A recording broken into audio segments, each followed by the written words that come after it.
Muy buenas chicos, en este video les estaré hablando acerca de lo que es el intestino grueso. Primero debemos saber que el intestino grueso es la porción del tubo digestivo que se especializa ya en la absorción de líquidos y minerales y en la compactación de las heces. Para eso el tubo digestivo se divide en varios segmentos, o sea, el intestino grueso como tal.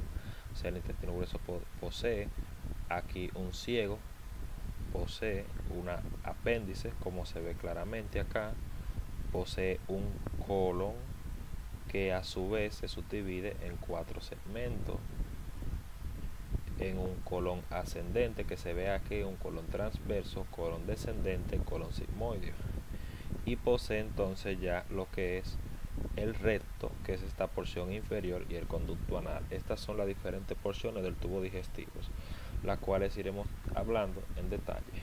Ahora, primero, antes de proseguir, debemos de saber que el intestino grueso posee varias características que lo van a diferenciar del intestino delgado. Número uno, como su nombre lo dice, algo que es obvio, pero aún así no podemos dejar de mencionar, el intestino grueso como tal, si ustedes se fijan, es más grueso que el intestino delgado, o sea, como tal, posee un diámetro mayor.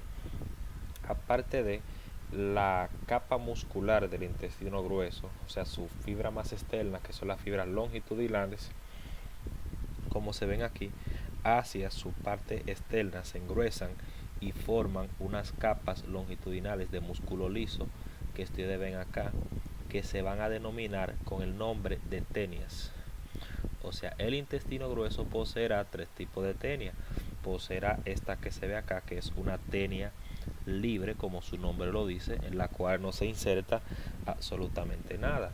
Tendrá una tenia omental, porque en esta tenia se insertan unos apéndices de grasas que se llaman apéndices omentales. Y aparte de esa tendrá una tenia que es tenia mesocólica, que es en la cual se insertará el mesocolon transverso, que eso queda hasta ese borde posterior. Ahora, sí, ¿qué más tiene el intestino grueso que no tiene el intestino delgado? El intestino grueso posee, como ustedes se fijan acá, algo que se llaman austras. Las austras son como unas pequeñas saculaciones que posee el intestino grueso, y que estas saculaciones en sí ayudan también a distinguirlo del intestino delgado, ya que el intestino delgado es completamente liso, no posee austras o estas saculaciones. Ahora, estas son las principales características de forma global que diferencian el intestino grueso del intestino delgado. Aún existen más características. Ejemplo, como vimos, la mayor parte del intestino delgado era intraperitoneal, o sea, llámese yeyuno e ilio, son estructuras, órganos que son totalmente intraperitoneal, o sea, el único en el intestino delgado que era la excepción era el duodeno, que era parcialmente retroperitoneal, exceptuando, o sea, que era casi totalmente retroperitoneal, exceptuando por los primeros centímetros de la primera porción. Ahora, el intestino grueso posee partes que son intraperitoneal y otras que son secundariamente retroperitoneal, que las vamos a ir viendo por detalles. O sea, podemos decir entonces que el ciego junto con el apéndice, y esto que es el colon transverso que vemos acá, y en lo que es el colon sigmoideo, son órganos que son totalmente intraperitoneales en el colon transverso, muy diferente a lo que es el colon ascendente y al colon descendente, que son estructuras parcialmente retroperitoneales, ya que solamente poseerán peritoneo por su parte lateral, o sea, en sus caras laterales y en sus caras posteriores, con lo que habrán allá a ese nivel existirán unas capas o unas membranas de coalescencias que antes le llamaban de TORT. O sea, en el abdomen existen 4 TORT, al igual que existen 3 TRACE, pero este no es el propósito de esto. Ahora vamos a entrar directamente a hablar de lo que es el ciego, o sea, vamos a hablar del ciego. Ahora bien, como aquí nosotros vemos, el ciego es la porción del tubo digestivo donde desemboca el ilion. Si ustedes se fijan acá, nosotros podemos visualizar que donde el ilio desemboca, nosotros vamos a ver que se forman como una especie de labios. Estos labios forman algo que se llama la válvula iliocecal o válvula de Bowen. Antiguamente se creía que esto funcionaba totalmente como una válvula y que permitía, o sea, evitaba que el contenido que estaba en el ciego se devolviera hacia el ilion. Modernamente, gracias al uso de lo que es endoscopía, se ha demostrado que en sí las estructuras que están en el ciego sí pueden devolverse a través de esta válvula. Pero hoy día aún así se sigue llamando válvula iliocecal, o sea que tiene un labio superior y un labio inferior.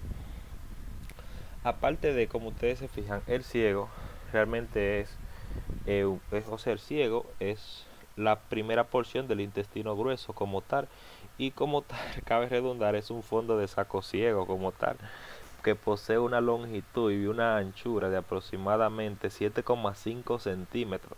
La mayor parte del ciego se localiza en el cuadrante inferior derecho del abdomen como tal. Ahora, sí es importante que sepamos que el ciego posee algo que es un divertículo o una evaginación, ¿verdad? Que tiene la forma de un gusano, que eso es lo que se conoce como la apéndice vermiforme como tal, que posee una longitud aproximada de 6 a 10 centímetros. Aparte de esta estructura que es la apéndice, contiene masa de tejido linfoide que se origina en la cara posteromedial del ciego inferior a la unión iliocecal. O sea, en relación a esto de la posición del apéndice, esto es algo muy controvertido, chicos, porque lo más frecuente, o sea, eso varía de población a población. Yo no le voy a dar porcentaje, porque, por ejemplo, acá en la población americana, o sea, población americana, lo más frecuente es que el apéndice, la posición sea retrocecal, o sea, que el apéndice se localice por detrás del ciego. Eso es lo más frecuente. Pero en este libro que se ve acá, muestra una posición de la pelvis en la que ella mira hacia la pelvis, o sea, el apéndice también puede ser una apéndice pélvica. Eso no quiere decir que eso no sea frecuente acá. Quizá aquí no se ve una apéndice pélvica, pero en otro país, ejemplo España, la mayor parte de la población posee una apéndice pélvica. O sea, hay muchas posiciones que varían mucho de un país a otro. O sea, podemos tener un apéndice que sea retroiliar, un apéndice que sea preiliar, tenemos un apéndice que puede ser retrocecal, tenemos una que mire a la pelvis, puede ser una posición, y hasta puede existir un apéndice que sea subsecar, o sea que el apéndice esté debajo del ciego, ¿entienden? Por ahora, para ustedes, sepan que la más frecuente acá en este país es un apéndice retrocecal. Bueno, en América como tal, en América Latina. Ahora, volviendo acá, ¿qué más hay que saber?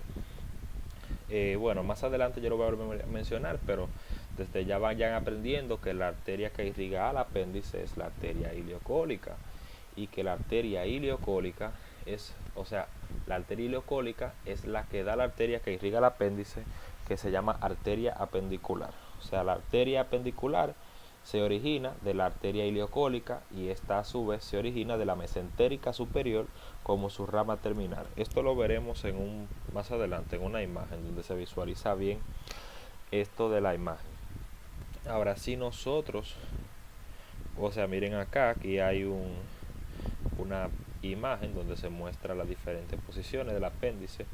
Más adelante yo le estaré hablando de la correlación clínica, o sea, el apéndice se inflama, se obstruye y pasa por diferentes fases, o sea, produce una correlación clínica que es muy frecuente, que es la llamada apendicitis. O sea, todo el que aunque no esté en el ámbito médico sabe lo que es la apendicitis, que es inflamación del apéndice, o sea, de este divertículo del ciego, que aunque posee actividad linfoide, realmente esa no es una actividad fundamental para la vida. Por lo tanto, un paciente que tenga apendicitis se le puede extraer el apéndice. Eso es algo simple. O sea, hay que saber que el apéndice está irrigada por la arteria apendicular, que es rama de la iliocólica. Entonces, sigamos acá. Si seguimos visualizando, nosotros vamos a ver que El ciego se continúa hacia arriba, como vemos acá, con esta estructura, o sea, que es el ciego con esta porción del tubo digestivo. O sea, el ciego se continúa con el colon ascendente. Si ustedes se fijan, ascendente, que hacia su porción superior hace como una especie de ángulo. Eso se llama la flexura hepática. Ese ángulo se llama flexura hepática porque o flexura cólica derecha, porque esa flexura se relaciona con el hígado, con el lóbulo derecho del hígado. De hecho, esta flexura hasta deja una impresión en dicho lóbulo. Ahora, si seguimos observando la flexura esplénica, ya de aquí en adelante esto se continúa con lo que es el colon transverso. El colon transverso, como dijimos al inicio, es totalmente intraperitoneal y esto es una parte muy pero muy móvil. O sea, y posee un mesenterio que se llama mesocolon transverso. Ese mesocolon transverso, recuerden, es una de las estructuras que forma parte de lo que es el lecho gástrico, que lo habíamos estudiado en una de nuestras primeras clases al inicio. Ahora, de aquí el colon transverso hacia el lado izquierdo hacia un ángulo y desciende, o sea, aquí se forma otra flexura, que es la flexura cólica izquierda o flexura esplénica. ¿Por qué? Porque guarda relación con el vaso. Esta flexura, valga la redundancia, tienen que tener pendiente que es la parte del colon que más tendencia tiene a sufrir isquemia, por motivos que yo les explicaré más adelante. Ahora, de aquí el colon transverso hacia abajo se continúa con lo que nosotros vemos que es el colon descendente. Ahora, y de ahí el colon descendente se va a continuar con lo que es el colon sigmoideo. O sea, recuerden, colon sigmoideo es intraperitoneal. Cabe destacar que ya a este nivel en el colon sigmoideo, si ustedes se fijan, las tenias desaparecen aproximadamente a 15 centímetros de la unión recto-sigmoidea. La unión recto-sigmoidea es donde el sigmoideo termina y se convierte en recto, que esto está delimitado por un límite preciso, o sea, por un límite preciso, una estructura que se toma como referencia, que esta es la vértebra S3. Estructura que se toma como referencia, vértebra S3, ya lo sabemos. Entonces, si nosotros seguimos a esta imagen, déjenme ver la página 329, donde se va a mostrar la irrigación. Vamos a esperar que cargue. Ok, aquí se ve muy bien. Miren, aquí nosotros tenemos la arteria mesentérica superior, que ya habíamos dicho en un video anterior que la mesentérica superior se origina como una a nivel de L1. La arteria mesentérica superior es una rama visceral anterior impar de la aorta abdominal. O sea, la aorta abdominal posee 3 ramas viscerales impares. Una es el tronco celíaco, otra es la mesentérica superior, que aquí se ve, y otra es esta pequeñita que se ve ahí, que es la mesentérica inferior. Ahora, la mesentérica superior da numerosas ramas. De ella, la primera que da no se visualiza en esta imagen, se llama pancreato duodenal inferior, que irriga parte del páncreas y parte de la cabeza del páncreas y parte del duodeno. Ahora, otras ramas que se ven ahí que han sido seccionadas son ya ramas yeyunales e iliares. O sea, esta mesentérica superior irriga lo que es el yeyuno e ilion. Eso es sumamente importante, ya que en caso de una obstrucción de esta arteria, estructuras que van a sufrir muchos son yeyuno e ilion. Ahora, si seguimos visualizando la mesentérica superior, vamos a dar cuenta, o nos daremos cuenta, mejor dicho, que la mesentérica superior termina como una rama, o sea, da una rama terminal. Esta rama terminal que da la mesentérica superior es esta que se visualiza acá. Déjame señalizarla, que es la arteria iliocólica. O sea, la arteria iliocólica es la rama terminal de la mesentérica superior. Para la mesentérica superior de la iliocólica, y de la iliocólica sale la apendicular. O sea, la apendicular es la arteria que irriga el apéndice. En algunos textos más profundos le hablan que la rama apendicular sale de la cecal posterior. Eso realmente varía mucho el origen. Simplemente confórmense con saber que la arteria apendicular deriva de la mesentérica superior. Ahora, si nosotros seguimos visualizando, nos vamos a dar cuenta que la arteria mesentérica superior sigue dando numerosas ramas.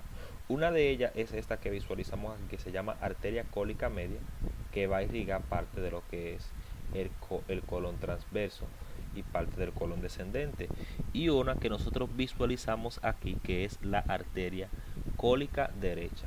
La cólica derecha irriga lo que es colon ascendente y colon ascendente, se anastomosa con la cólica media, y en sí todas las arterias que irrigan las diferentes porciones del colon están anastomosadas, o sea, aún ya sean que estas arterias tengan origen de diferente. Esto antiguamente recibía un nombre que realmente no lo mencionaré porque no es el propósito de esto. Ahora, de aquí que sepan, mesentérica superior da rama terminal ileocólica, la ileocólica da la pendicular, otras ramas son la cólica derecha, que se visualiza acá, la cólica media, etcétera. La tercera rama que vamos a mencionar, que es la tercera rama visceral impar de la aorta abdominal, es la mesentérica inferior. Si visualizan acá, la mesentérica inferior da numerosas ramas. Dentro de ella da la arteria cólica izquierda, que van a irrigar todo lo que es el colon descendente, y el colon sigmoideo es irrigado por arterias sigmoideas. Estas arterias sigmoideas provienen, o sea, se originan de lo que es la arteria mesentérica inferior, y las arterias sigmoideas son en número de 3 a 4. Arterias sigmoideas son en número de 3 a 4. O sea, estas arterias se introducen en el mesocolon sigmoideo y van a irrigar todo lo que es el colon sigmoideo. Ahora, la mesentérica inferior da una rama terminal. La rama terminal de la mesentérica superior es esta que nosotros vemos aquí, que es la arteria rectal superior. Esto es importante, deben de saber ramas terminales. Rama terminal de la ileocólica, de la mesentérica superior, arteria ileocólica. Rama terminal de la mesentérica inferior, la arteria rectal superior. Muy bien, ahora hay que irnos al drenaje venoso, que se localiza en la página 332. Déjenme visualizar, página 332. Acá en el drenaje venoso me interesa mucho que sepan esto, que sepan algo. O sea, aquí se visualiza algo importante. O sea, recuerden que habíamos hablado en clase que tenemos lo que es la vena porta, y que la vena porta es aquella que aporta la mayor parte de la irrigación del hígado. Ahora, la vena porta está formada por la vena esplénica, que se visualiza ahí, más la vena mesentérica superior. Esta formación ocurre a nivel de lo que es el cuello del páncreas. Si ustedes se fijan, aquí se hizo un corte en el páncreas y otro corte aquí, y se extrajo la mayor parte del cuerpo. O sea, ¿dónde se forma la vena porta? A nivel del cuello del páncreas. ¿Por la unión de quién? De la mesentérica superior y de la esplénica. Ahora, la esplénica recibe, es importante que sepan, a esta vena que se ve acá, que es la vena mesentérica inferior. Deben de saber eso. Ahora, si ustedes recuerdan, a lo largo de la clase nosotros estuvimos hablando de una serie de comunicaciones que desde el punto de vista clínica son sumamente importantes, que son las famosas comunicaciones portosistémicas. Cuando hablamos de esófago, vimos una que era entre la gástrica izquierda, que daba, o sea, recibía las esofágicas inferiores, las cuales se comunicaban con las demás esofágicas, y ahí había una comunicación portosistémica entre la vena gástrica izquierda, que drenaba en la porta y que recibía las esofágicas inferiores, y estas a su vez se comunicaban con afluentes de la ácido. Otra comunicante portosistémica que vimos fue la de la vena paraumbilical con la venas epigástricas a nivel del ombligo, que la correlación clínica era la cabeza de medusa, y la del esófago era la correlación varices esofágicas. Aquí nosotros tenemos la tercera comunicación portosistémica clínicamente relevante. Recuerden que dijimos que existían aproximadamente de 6 a 7 comunicaciones portosistémicas. Ahora, desde el punto de vista clínico, la que menciona sus libros son 4 aproximadamente. Nosotros mencionaremos 3 solamente. Ya hablamos de la varice esofágica y de la cabeza de medusa. Aquí tenemos la tercera. Aquí nosotros vemos como la vena rectal superior que le había dicho, o sea, recuerden que el drenaje venoso es afluente hasta cierto punto. Ahora, la vena rectal superior se va a comunicar con la rectal media y con la rectal inferior. Pasa lo siguiente, la rectal media y la rectal inferior ya van a ser afluentes directas del sistema cava. O sea, lo único, o sea, ciertas diferencias que rectal media y rectal inferior, una va a desembocar directamente en la pudenda interna y otra va a desembocar directamente ya a lo que es el sistema de las venas ilíacas, que estas a su vez van a formar la vena cava. O sea, miren por aquí cómo se ve todo eso, cómo estas venas van desembocando a las ilíacas internas y que las ilíacas internas van a formar la vena cava que se ve por acá. O sea, una comunicación portosistema, lo que quiere decir que en caso, aquí en el recto tenemos una tercera comunicación portosistémica, o sea, en caso de una alteración, o sea, de que aumente la presión portal, porque aquí un paciente tenga un hígado fibroso, donde aumenta la resistencia vascular periférica, y en vez de que el flujo sanguíneo sea hacia el hígado, el flujo sanguíneo sea inverso, ¿sí? O sea, que la sangre que llegue se devuelva y que una de esas vías colaterales sea esta. O sea, en este caso puede ocurrir el caso de que esas venas rectales se dilaten. A las venas rectales también les dicen hemorroidales, y ahí donde podría venir la tercera correlación clínica, que es la hemorroide. O sea, es raro que ocurra como causa de hemorroide, que tengan claro en eso. O sea, la principal causa de hemorroide no es hipertensión portal, pero una hipertensión portal sí puede llevarte a un hemorroide. Déjenme ver esto. Bueno, antes de eso me faltaría ciertos detalles de la inervación. Lo voy a dar de forma superficial. Recuerden que debo mandarle un video completo de lo que es inervación y linfa, y tocaré ciertos detalles. Acá por ahora sepan que la inervación simpática se distribuye vía las irrigaciones, o sea, existe un plexo que está alrededor del tronco celíaco, se llamará plexo celíaco. Un plexo alrededor de la mesentérica superior se llama plexo mesentérico superior. Uno del inferior se llama por igual plexo mesentérico inferior.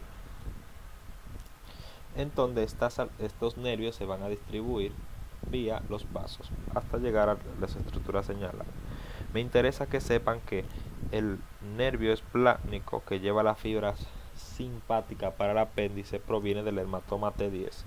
En un próximo video también les explicaré la correlación clínica de la apendicitis, que necesitaré aunque sea 2 o 3 minutos para explicar en forma detallada acerca de ella. Esto ha sido todo por este video. Deseo que pasen buenas noches, chicos. Chao.